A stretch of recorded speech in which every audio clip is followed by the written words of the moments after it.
Earlier today, Governor Phil Murphy gave an update on the coronavirus in New Jersey. Here's what he had to say. Joined today by the woman to my right who needs no introduction, the Commissioner of the Department of Health, Judy Persichilli. To her right, another familiar face, the state's epidemiologist, Dr. Christina Tan. Great to have you both here. To my left, a real treat to welcome back Acting Commissioner of the Department of Education, Dr. Angelica Allen McMillan.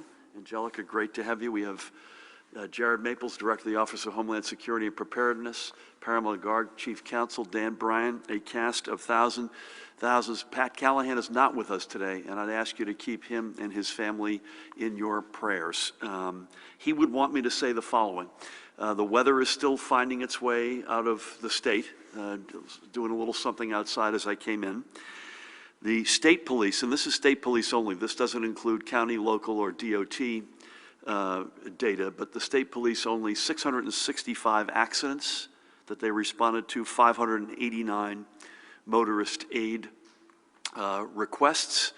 Diane Gutierrez-Schichetti and her team at the DOT, in addition to the Colonel, did an extraordinary job. At the peak of the storm yesterday, they had 4,000 pieces of equipment on the roads.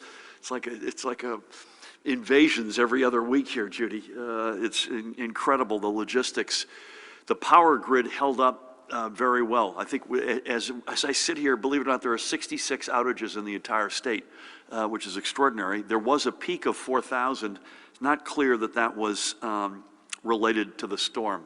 But again, this is still winding its way through, and it's going to be a little chilly, and then we look like we may have some more weather next week, which is almost hard to believe. You'll bear with us as we run through the program a little bit more quickly today. Judy and I are taking the entire team on an offsite to Cancun. That's not true. Listen, a failure of leadership is no laughing matter, even though that's a cheap line that I got off. But I will tell you something. Our hearts are bleeding for the Texans right now. The story after story after story, please God. We have reached out to Governor Abbott's office and team to offer our help, and we will be there, as we always are, for other states in need. I know Pat would have said that if he were with us today, and I'm sure he'll say it when he's back with us on Monday. And unlike some folks, Senator Ted Cruz is one who voted against Sandy aid for New Jersey. We are never been, and we never will be, in the two wrongs make a right category. We will always be there for our fellow states and our fellow Americans, and this is no exception. Please keep our blessed brothers and sisters in the great state of Texas in your prayers, and please, God, may we see some real leadership there.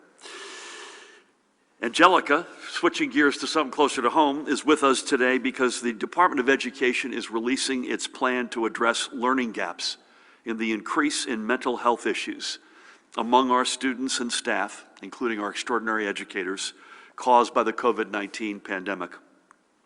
While our schools and educators have done tremendous work in this extraordinarily stressful past 11 months to keep our kids learning, we know that our students are still facing themselves incredible stress.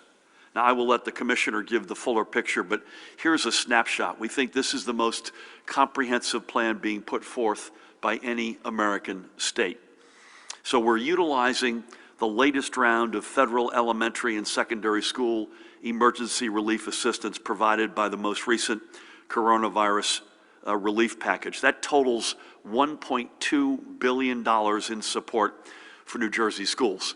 Now, 90% of it, and Angelica will correct me if I'm wrong, which is basically a little bit over $1 billion, will be distributed to all of our districts and the schools that we have oversight responsibility for, to be used across a broad range of COVID-related needs. I think there are 15 categories as I read it, Angelica.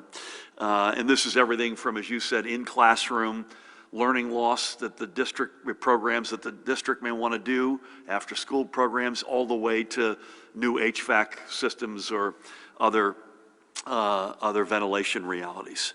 But I want to highlight a couple of pieces of this plan. And these, in my way of thinking, are accelerants. It's not just the money that each of the districts and schools will get, but it's what can we do, and Angelica and her team have done an extraordinary job sort of layering on top of that base amount of money a couple of programs that we think are unique in America right now that we believe, and more importantly, the experts believe, will address both learning loss and mental health challenges. So we'll offer $75 million in grants. This is all in addition to that money that I just discussed, the 90% of the $1.2 billion. $75 million in grants to regular operating districts, charter schools, Renaissance school projects, county vocational school districts to help curb learning loss and accelerate learning. These efforts can come in a multitude of shapes and sizes, whether it be greater access to one-on-one tutoring or broadening summer learning programs, providing educators with new professional development opportunities, and parents with new tools to help promote their kids' learning. Also, in addition to that 75, and again through the use of the federal relief funds, our schools may apply for $30 million worth of non-competitive grant funding to help them strengthen mental health supports for their students and school staff. We are also using some of our state set-aside funds to help broaden the use of DOE's Start Strong assessment, so we can have a measure of attaining where our students are at the beginning of the next school year and beyond. And on assessments more generally, the department will be applying to the federal government for a waiver of statewide standardized testing, administration, and accountability requirements. We went over this in great detail. The reasons to apply for this waiver are manyfold and very valid. To be sure, importantly, we have not yet received any indication from the Biden administration as to whether a waiver of assessment administration will be accepted. And we also recognize the importance of statewide assessments to gauge where our students' learning may be. But given the need to ensure our students' instructional time is maximized and the levels of stress on them, our educators, our school administrators, our parents and families are minimized, we are putting forward the waiver request. As I mentioned, in a few minutes, Angelica will go into much greater detail on each of these issues. And again, great to have you with us. Outside of this announcement, my office will be submitting its application today to the federal government for the Emergency Assistance for Non-Public Schools federal program, which will allow the Department of Education to provide COVID-19 grant assistance to our non-public K-12 schools. More information on that grant program will be forthcoming from the department. My words say this has been a challenging year. I believe that's the understatement of the century. Is that fair to say? But we remain unwavering in our commitment to our educational communities. And again, I thank Commissioner Alan McMillan and her team at the Department of Education for all they are doing every day to support our schools, our students, our educators, and our families. Right now, Dan, let's hold it. We're going to go to the base. I want to make one other quick, calling one other quick audible. I wanted to say this at the top, but I want to repeat. The New Jersey Council on the Green Economy is coming together incredibly well. Members of that council will be announced, I think, at this rate next Wednesday. Stay tuned. It's an extraordinary group they're putting together. I want to thank Senior Policy Advisor Jane Cohen and Honorary Chair of the Council, First Lady Tammy Murphy. Next, and moving to a different department, but staying in the area of helping our kids, the Department of Human Services is again extending several of its COVID-19 related child care assistance programs for families and providers. These programs will now continue through the end of June. The department will also continue to waive co-pays in the state's child care subsidy program for parents who request it due to impacts from COVID-19. For more information, please visit that website, childcarenj.gov, childcarenj.gov. We know how important access to affordable child care is for our working families, especially in times like this. So I want to thank Acting Commissioner of Human Services, Sarah Adamlin, and her team for continuing to look out for them, for those in need throughout this pandemic. Now, checking in on Judy on our vaccination efforts. 4 of our 6 mega sites were closed yesterday due to the winter storm, so today's numbers didn't grow by as much as they otherwise would have. However, everyone who had an appointment for yesterday has been rescheduled, so we will make up for each of these vaccinations. As of mid-morning, we are reporting a total of 1,559,569 vaccinations having been administered, shots in the arms already done across the state. And that includes, Judy, more than 1.1 million administered first doses, and I've got more than 456,000 second doses. Now, as Judy will get into in more detail, weather issues not necessarily in New Jersey, but in this case elsewhere in the country. We've spoken about the tragedies unfolding in Texas, but this has been a whole of nation weather challenge. Those weather issues have impacted the delivery of new doses. And because planes at major hubs for both FedEx and UPS have been grounded due to the weather, this week's delivery has not made it to us on time. We are working with all of our vaccinators for them to use existing inventory to satisfy their current appointments. However, we are keenly aware that not all sites have the inventory on hand to be able to do this, and this will result in many appointments needing to be rescheduled. Now, to be clear, everyone who wishes to be vaccinated will be, period. We have directed our sites to prepare to ramp up operations and extend hours to efficiently manage this delay once their doses do arrive. We know that the doses have been allocated, will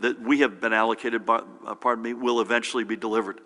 The rescheduling of your appointment is a result of these weather-related delivery delays, in fact, in this case, elsewhere in the country. This is not a matter of how many doses we will get, we know the number, but rather, Judy, a matter of when we will get them. Both the Department of Health under Judy's leadership and representatives from my office have been in regular communication with our vaccination sites throughout the week to help us all get through this potential delay.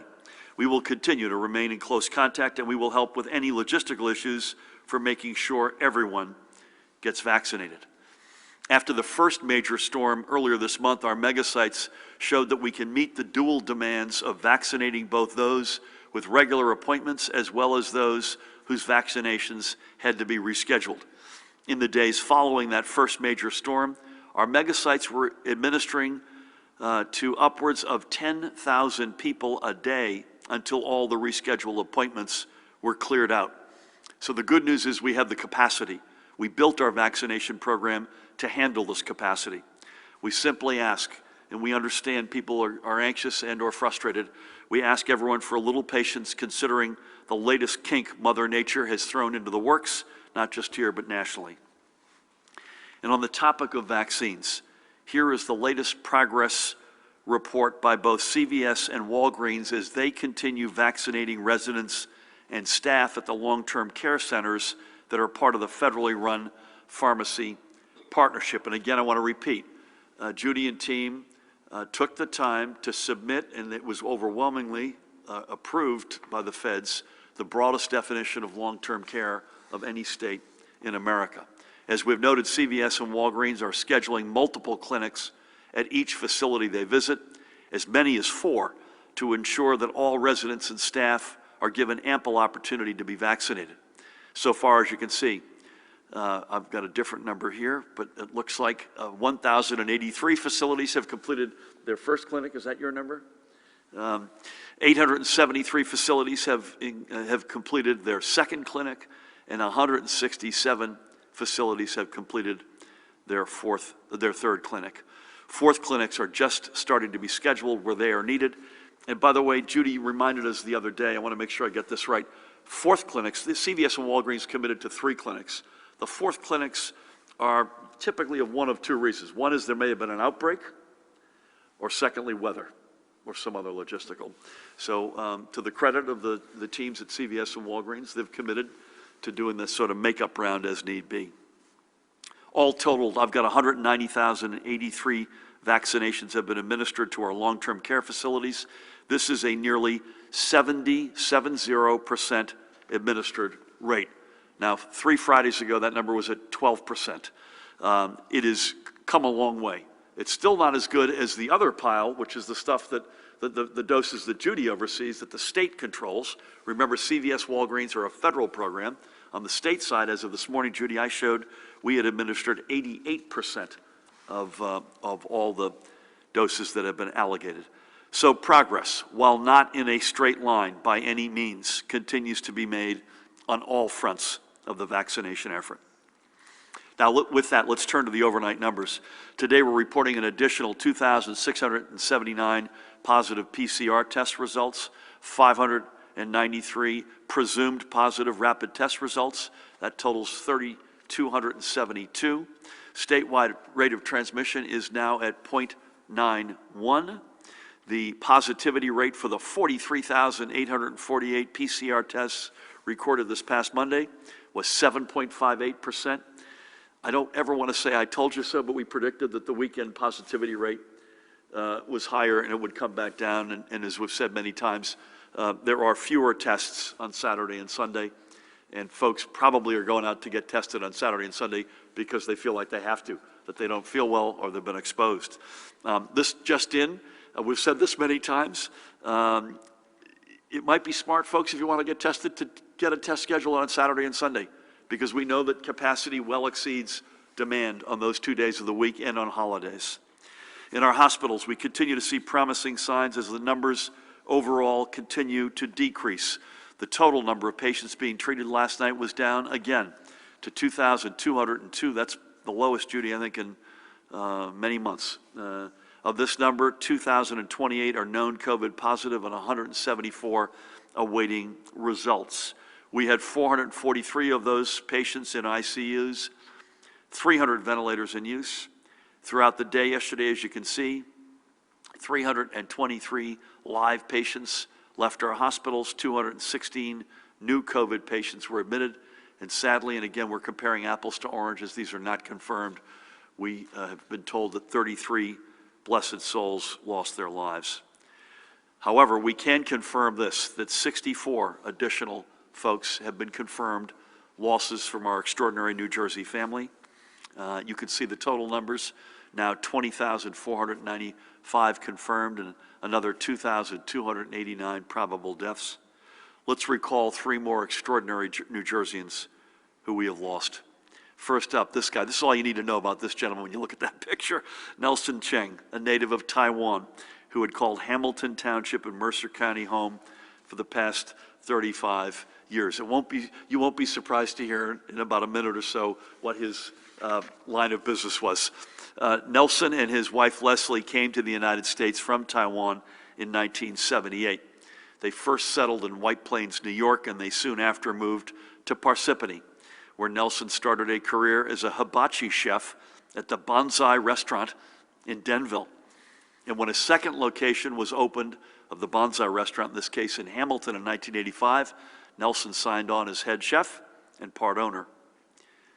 But Nelson's American dream was to own completely his own business.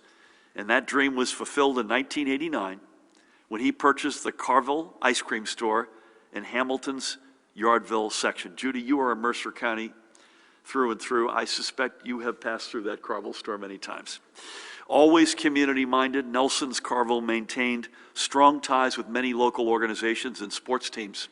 Generations of Hamiltonians knew Nelson. The store remained his passion and his pride and joy right up until his passing on February 10th. Nelson gave so much of himself to his store that he left little time for other hobbies, though he'd find the time to indulge in his love of Chinese and Japanese movies, a good pastrami from Katz's Deli in New York City, or a gin and tonic made by his daughter. But most of all, he loved in order his family, his store, his employees, and his customers. Nelson's services, by the way, were just Wednesday, 2 days ago. He leaves behind his Leslie after 43 years of marriage, along with his two children, Nicholas and Jessica, and I had the great honor yesterday morning of speaking with all three. He's also survived by his brother George and sisters Julie and Schumann and their families. And he leaves countless friends both here in New Jersey and back in Taiwan, and he leaves for sure a grateful Hamilton. We are honored that Nelson chose to be part of our family and the place where his American dream came true, and may God bless and watch over him and his family, and boy, will he be missed. Next up today, we remember Sharon Cohn on the right of the Lake Hiawatha section of Morris County. Sharon passed on February 6th, 1 week to the day after she lost her best friend and husband of 47 years, the guy on the left, Arthur, not to COVID, but to a heart ailment. Sharon was a working mom, one of the many who found a way to balance a full-time job with raising 2 kids. But in every aspect, she and Arthur were a team, never missing a family event and together looking after friends and neighbors and never refusing to help someone who needed a lift. Sharon was a devoted grandmother and aunt and maintained a close circle of friends with whom she'd check on almost every day. This was second nature to her, as she lost her father at a young age and took on the responsibility of caring for her mother as she grew older with her sister Millicent. And she learned to deal with Arthur's many bad dad jokes and was always his best audience. Boy, can I appreciate that, even when her response was a knowing eye roll and sigh. Sharon leaves behind her and Arthur's 2 children, Jason, who's from Cleveland, Ohio these days, and I had the great honor of speaking with him on Wednesday, and Alicia, who is in Maryland, and her 2 beloved grandkids, Henry and Ada. As Jason relayed, and I quote him, "Arthur and Sharon couldn't live without each other, and now they are together again." I hope that knowledge brings some solace to all who knew and loved them. May God bless and watch over each of them and the family they leave behind. And finally, for this week, we celebrate this woman, the life of Shirley Matulowicz, a longtime Pattersonian who we lost at the age of 85. Shirley was a bright light and loving and compassionate presence to everyone around her. She especially cherished her roles as mother, grandmother, and great-grandmother. One of her greatest passions was sewing, and she was renowned for her ability to fix just about anything. Shirley is now reunited with her beloved husband, Robert, who passed away 12 years ago, and with her son, Thomas, who also predeceased her. She leaves behind her surviving children, Donna, Tracy, Robin, William, Larry, and Robert, and their families, who blessed her with 12 grandchildren and 11 great-grandchildren. She also leaves behind her brothers, William and Gary, and many nieces and nephews. I had the great honor on Wednesday to speak with one of those grandchildren, Donna's daughter, Leslie, who lives up in Riverdale, and she spoke glowingly about her grandmother. May God bless Shirley, and may her wonderful and loving spirit continue to watch over her family. So for Nelson, for Sharon, and Arthur, and for Shirley, and for their families, let's honor them by maintaining the practices that have kept us going for nearly 11 months now. We can't let up with our social distancing, wearing our face coverings, or using common sense. We have to do it for ourselves, but even more for our families and our communities. This is a fight that can only be won if we win it together, if we pull together to do just that. That goes, by the way, as well to supporting the small businesses in our communities as well.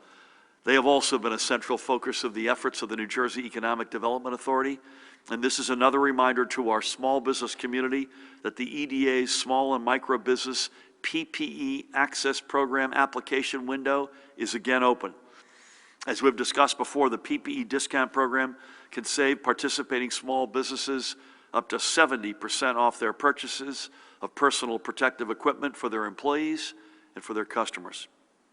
So one business that has saved is the Eros Group, a 3-year-old Hunterdon County-based organization that works directly to provide for individuals with developmental disabilities, focusing on solutions for challenges such as accessible housing, employment, transportation, education, healthcare, and community engagement.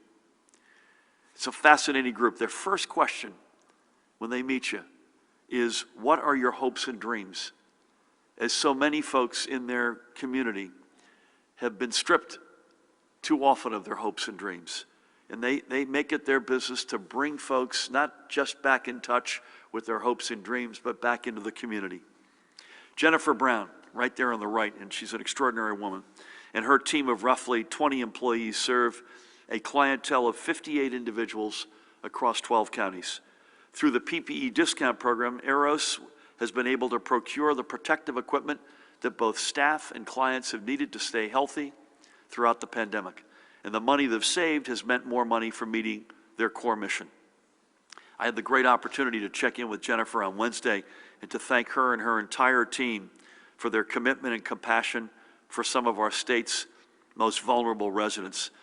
Check them out. It's Eros eiros-group.com. eiros-group.com. She wanted me to give a big shout out to her husband, Mike, who has been her partner in this from day one. And this is not abstract for Jennifer or Mike. They've got 3 kids, one of whom has, as she described it, profound special needs, 24-year-old Kyle. They also have Connor, who's at Rowan University, and Catherine, who's at Stetson University in Florida.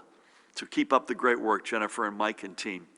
The Eros Group is one of the roughly 9,000 small businesses that have collectively saved more than $7.6 million through the PPE discount program. And if you need to enroll your business, please visit that website, covid19.nj.gov/PPE access. I'm grateful to Tim Sullivan, to Kevin Quinn and the board and the staff at the EDA, everybody there for their commitment to our small businesses, and I'm grateful to every small business who has looked to the EDA for support. In that vein, I have to give a shout out to these 2 New Jerseyans who come from my neighborhood, Barton and Christina Henderson of Red Bank. They own a promotional company in Red Bank, but when the pandemic took hold, they expanded into PPE production, launching their own face mask manufacturing business and providing, free of charge by the way, masks to organizations nationwide through their Masking Up from Coast to Coast campaign. Many of the masks they've produced have helped groups across our state who are working to ensure families have food for their tables. Among their beneficiaries are organizations I think many of you know very well: the Community Food Bank of New Jersey, Fulfill Food Bank of the Jersey Shore, and Lunch Break in their hometown of Red Bank. They've also donated thousands of masks to our frontline healthcare workers and first responders, including police and fire personnel in numerous towns. A total, Judy, of more than 100,000 masks. Extraordinary. So Barton and Christina, hats off to you. They represent the true giving spirit of New Jersey. Yes, we look after our own and we look after others. Maybe they're not in New Jersey, but we will always stand tall. But we always make sure everyone has what they need too. So hats off to Barton and Christina. Finally today, I have to acknowledge 2 passings, one of which I just heard about just before coming over here. A sudden loss. Tamika Allen Jackson, at the age of 46, passed suddenly, either last night or this morning. She is, if you don't know Tamika, she is the sister of a dear friend, Angela McKnight, Assemblywoman in Hudson County. Tammy spoke to Angela a short while ago. I then spoke with her. As you can imagine, she's incredibly busted up. I asked for permission to raise Tamika's passing, and I said it in the very simple sense: the more people we have praying for her soul and for her family, I hope the better and faster she'll get to heaven, because that's exactly where she's headed. So God bless you, Tamika, and God bless you, dear friend Angela. And finally today, we must acknowledge the passing of a giant, Jack Rafferty, the former longtime mayor of Hamilton Township right here in Mercer County. He served 6 years on Township Council before being elected Hamilton's first full-time mayor, a post he held from 1976 until 1999. Over his 24 years in office, he helped transform Hamilton into the thriving and growing community it is today. He also spent a term, if that weren't enough, in the State Assembly. His legacy is seen throughout Hamilton, and by the way, folks on both sides of the aisle have saluted his passing. Jeff Martin, the current mayor, Dave Freed in Robbinsville, a dear friend of ours as well, Brian Hughes, county executive, I'll add my name to the list. The legacy can be seen in Veterans Park and Hamilton's New Jersey Transit Station, which serves so many area residents, and in bringing a hospital into the community. An institution which, by the way, is now the Robert Wood Johnson University Hospital, Hamilton. The Hamilton YMCA was a particular favorite cause of his, and today its building bears his name. He was also a big supporter and a leader in the election of President Ronald Reagan. Jack was 82 years young. We send our condolences to his family and to every Hamiltonian whose life he impacted. And that is a good place to end. I hope everyone has a safe weekend. It looks like the weather's going to be chilly but warming a bit next week, and all this snow and ice, God willing, will have a little bit of a chance to melt away before we get our next storm. A final quick program note, and that is my budget address for the upcoming fiscal year will stream online via social media at 1 p.m. this coming Tuesday, February 23rd. I look forward to sharing the details about our budget. Now is the time to look ahead and put in motion a plan to spark New Jersey's economic recovery. We will not allow this pandemic to pull us backward. In the meantime, stay safe, continue to be smart, and let's keep working together by the millions to stop the spread.